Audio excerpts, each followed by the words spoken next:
Mayong adlaw part, tirada na to ron part, bag-o kay kung mata no. So tambay-tambay sa order sa pultahan ba nya samok pod kayo ning iring kay sige magpanguhit walang ipagkaon lagi.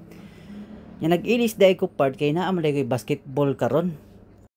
Pero syempre part usa ta mulakaw ato sang testingan og post ba be kana ba.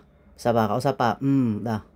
Kay rebels na ka other part nya naghikay na ako diri part ako na lang gisulod na akong sapatos kay alangan magtiniil tag duwa sa basketball karon nga hambis ra ba jud kurto dito sa Makati ba. Unya part usa ko mulakaw kay samok po ning iri nga po kay mo sige magharang sa akong agianan dili masiguro palakon. Nya nagbook na lang pugog sa sakyanan diri part kay pwede pagbaktason kay layo-layo man. Nya pag abot ako diri nagduwa naman sila part warm up sa lang ko kay na late man lagi ko. Siyempre part atong i-warm up na itong mga tiil ba kay sakit ra ba itong rayuma jud ba. Sakit po na itong mga itong kalawasan na kay kanin daghanang gipamati ba nya pagkahuman sa duha ka duwa part wa na bitay dila dayon lagi kay kapoy naman kaayo.